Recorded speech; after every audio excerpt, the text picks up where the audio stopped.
resolution. The last two launches have put us at a critical juncture. The development of the nuclear and ballistic program of DPRK is now a threat to the international community as a whole. So our common interest is to stop it without delay and to bring DPRK back to the negotiating table. We are confronted with what I call a 4G threat to international peace and security. By 4G, I mean global, a threat that is global, grave, given, and growing. Beyond this grave threat, what is at stake in this crisis is the future, the very future of the international non-proliferation regime that we together patiently built over the last decades. And that's why, in our views, in France's views, weakness is not an option, number one. Number two, the adoption of today's resolution shows both the unity, hopefully, and the determination of the Security Council on this critically important issue. The resolution will, among other things, impose a full ban on different key economic sectors used by the North Korean regime to finance its illicit programs.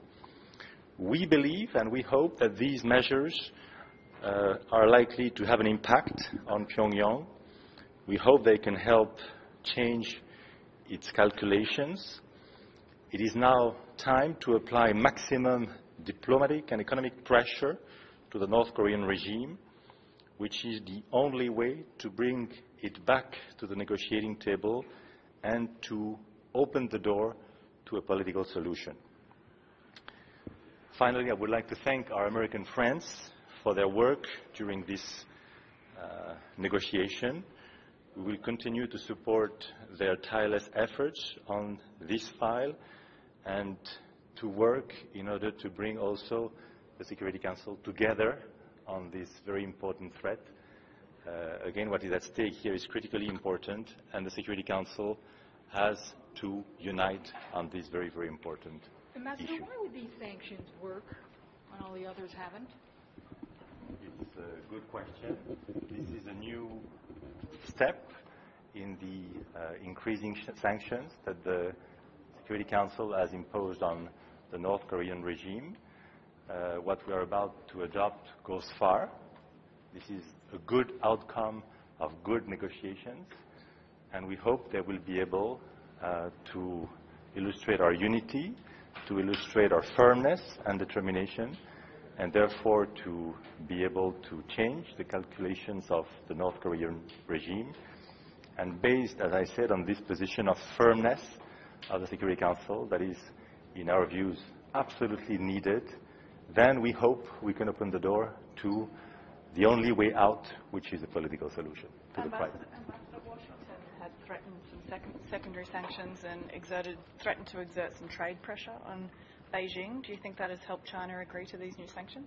I believe, first of all, each step at a time.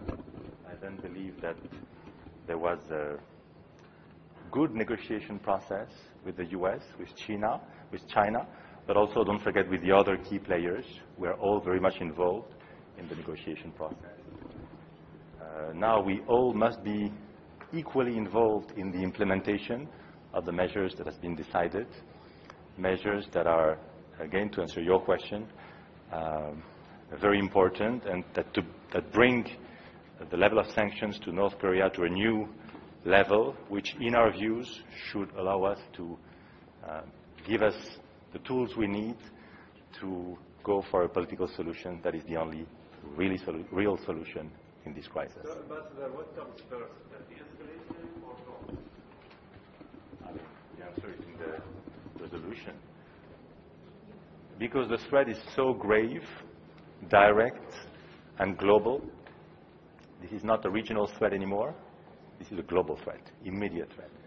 Number two, what is at stake, don't forget, what is at stake is the future of the non-proliferation regime, in this case the nuclear non-proliferation regime, but also the whole family of regimes that are the backbone of international peace and security.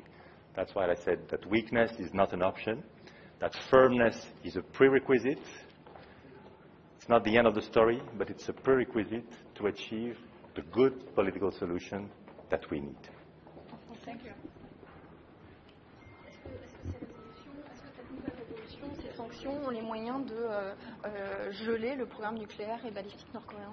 Alors, la résolution que nous sommes sur le point d'adopter est une résolution importante en ce qu'elle marque une étape nouvelle dans l'accroissement des sanctions à l'égard du régime nord-coréen. Ce faisant, et j'y reviendrai tout à l'heure, ces sanctions répondent à une menace qui est grave et qui est croissante et qui est mondiale. Ce n'est plus une menace régionale. Nous sommes confrontés à une menace nucléaire mondiale, il faut en avoir conscience. Deuxièmement, à travers cette menace, c'est l'ensemble du régime de non-prolifération, notamment nucléaire, qui est en cause, régime qui est l'une des colonnes vertébrales du dispositif de paix et de sécurité mis en place à partir des années 60. Pour cette raison, notre conviction, c'est qu'on ne peut aboutir qu'à partir d'une attitude de très grande fermeté, dont la résolution que nous allons adopter est l'illustration, et que cette position de fermeté n'est pas une fin en soi, mais est déterminée et destinée à nous donner le levier dont nous avons besoin pour permettre une issue politique à la crise. Donc la fermeté est nécessaire pour servir de marchepied à une option politique qui est de notre point de vue la seule issue possible à la crise. Est-ce que le texte a changé depuis la version en bleu? Laissez-moi revenir vers vous sur ce sujet.